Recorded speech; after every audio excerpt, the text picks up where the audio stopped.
मी बाकी मराठी खूप कमी वाचलेत ऑटोबायोग्राफी, जसं नसिक म्हणतो तसं, त्यामुळे मला तौलनिक नाही सांगता येणार. परंतु ही कुणाचं काहीही काम भाषांतरित करण्याचा हा माझा पहिलाच अनुभव. कारण मी स्वतः लेखक आहे, नसिक म्हणाला त्याप्रमाणे. त्यामुळे मी भाषांतराच्या भानगडीत काही तरुण वयात नाटकं चोरली आहेत, नोएल कावड अमकं अशी, आणि ती थोडीशी केलीत, पण भाषांतर ॲज सच नाही केलं. त्यामुळे जेव्हा नसीरचा मला फोन आला की मला भेटायचं आहे तुला, तेव्हा मला जरा नवल वाटलं की काय खूप दिवस आमची एकमेकांविषयी प्रेम आम्हाला आहे, पण आम्ही भेटत नाही फारसे, खूप कमी भेटतो. तर म्हटलं काय बुवा, पण मी फोनवर काय कशाला सांबार चौकशा नाही केल्या. म्हटलं ये, बरोबर ठोक्याला तो आला आणि म्हणाला माझं पुस्तक तू भाषांतर कर. ते एक अनुभवाने मी शिकले की लगेच हो किंवा नाही म्हणायचं नाही, विचार करून सांगते, म्हणून मी त्याला म्हटलं. त्याप्रमाणे तुमच्यापैकी चार्ल्स डिकन्स कोणी वाचलं आहे? डेव्हिड कॉपरफील्ड कोणी वाचलं आहे? कोणी? पण डेव्हिड कॉपरफील्डमध्ये एक फार गोड दोन पात्र आहेत, पेगटी आणि बार्किस आणि गाडीवान बार्किस आणि पेगटी मुलांची मेड आहे. ही मोठी ढोलीच्या ढोली खूप मोठी, आणि बार्किस गाडीवान, आणि त्यांचं ते युगापासून ते दोघं एकत्र आहेत, बरोबर आहेत, आणि एकमेकांवर जरा लट्टू पण आहेत, पण त्याच्या पुढे काही मजल जात नाही बरं. आणि मग एकदा, आणि हे फार प्रसिद्ध आहे बरं इंग्रजी भाषेत, एकदा केव्हा तरी बार्किस म्हणतो की पुढे तिच्याकडे बघत पण नाही, चाबूक हातात घोड्यातनं गाडीतनं चालली की बार्किस इज विलिंग, म्हणजे बार्किस तयार आहे. म्हणजे मला कळलं नाही की नसीरने खरं लिहिलंय का मी खरं लिहिलंय. नाही, 100%. She says that in many of the autobiographies that people have written, it's later found out that they are not all completely मेरी किताब के बारे में ऐसा कुछ नहीं पता चलेगा. पता नहीं चलेगा. ह्याला जोडून माझा प्रश्न असा आहे, नसीरजींना तुम्ही इतकी वर्ष ओळखता, तुम्हाला बऱ्याच गोष्टी माहिती आहे, त्यामुळे लिहिताना असं कधी काही जाणवलं का अरे हे असं नाही, असं असावं, असं कधी घडलं? चुकू नाही. फक्त स्पर्श बद्दल त्यांनी जे लिहिलंय ते लिहिताना मात्र मला थोडा संकोच वाटला, कारण खूप त्यांनी भलावड केली आहे त्याच्यात, माझी आणि माझ्या सिनेमाची. त्यामुळे ते कुठेतरी असं कसं लिहायचं, आपणच कसं लिहायचं वगैरे. मग म्हटलं मी भाषांतर करा, इथे माझी भूमिका वेगळी वगैरे वगैरे, मग मी स्वतःला समजावलं आणि एक सवाल ऐसा था कि आपकी नज़र में जो अच्छा कलाकार कौन है? हाल ही के दिनों में आपने राजेश खन्ना एक अच्छे, नाम मत बुलवाइए मुझसे प्लीज.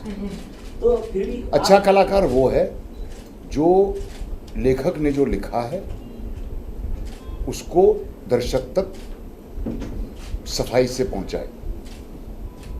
अच्छा कलाकार वो है, चाहे वो फिल्म में हो या सिनेमा में हो या टीवी पे हो या किसी भी चीज़ में हो. कलाकार एक्टर का काम होता है लेखक की बात दर्शक तक पहुंचाना. एग्जैक्टली. हिफाजत के साथ, कंप्लीटनेस के साथ और क्लैरिटी के साथ. तो हिंदी सिनेमा में या आपकी नज़र में जो भी है ड्रामा में, तो आपकी नज़र में ऐसा कौन कलाकार है जिससे आपको प्रभावित किया? आप मेरी किताब पढ़ लीजिए, पता चल जाएगा. सर संघर्ष जैसे आपने बहुत हैं जिनसे मैं प्रभावित हुआ हूँ. किस किस के नाम लें?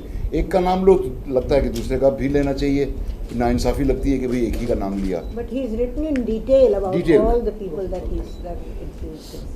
और नसीर जी, इस बुक में ऐसी कुछ बातें हैं जो शुरू में आपको लगा था कि ये बतानी नहीं चाहिए, लेकिन बाद में आपने रिकंसिडर किया और उसे लिखा है? नहीं, जैसा कि मैंने कहा, मुझे उम्मीद ही नहीं थी कि ये कभी किताब बन जाएगी और लोग इसे पढ़ेंगे भी. मैं सिर्फ ये बातें याद करने की कोशिश कर रहा था, और जब याद आता था तो मैं, 2 भाई हैं मेरे बड़े दोनों, तो उनके साथ में चेक करता था कि ऐसा हुआ था क्या.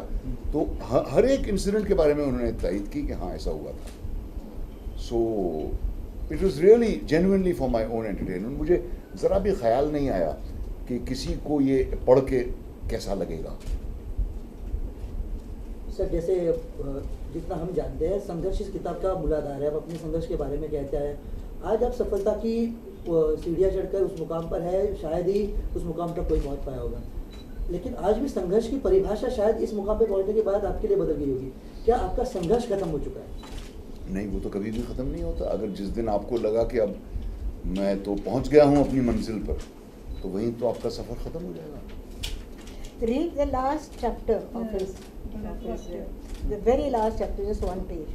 वो कभी नहीं ख़त्म होता। इनफैक्ट पीटर ब्रुक साहब से एक एक्टर ने ये सवाल पूछा था कि हर रोज़ परफॉर्म करते हुए हम उसी परफॉर्मेंस में, उसी डायलॉग में फ्रेशनेस कैसे कायम रख सकते हैं। तो उनका जवाब ये था कि हर रोज़ आपको इस नॉलेज के साथ परफॉर्म करना चाहिए कि इस कैरेक्टर के बारे में मुझे आज इतना ही पता है, कल हो सकता है कुछ और पता चल जाए।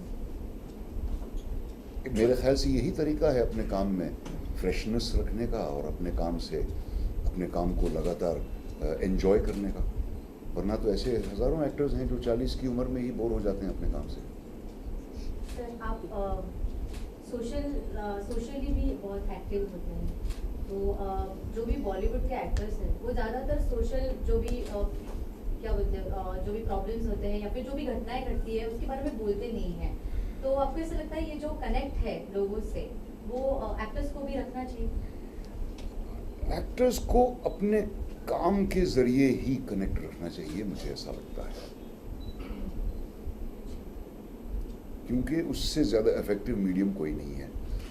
मेरे ख्याल से एक्टरों की राय को कोई भी बहुत ज़्यादा सीरियसली लेता नहीं है। सुनते सब हैं, मजाक भी उड़ाते हैं, पर सीरियसली नहीं लिया जाता मेरे ख्याल से। तो एक्टरों को अपनी ओपिनियन अपने पास ही रखनी चाहिए।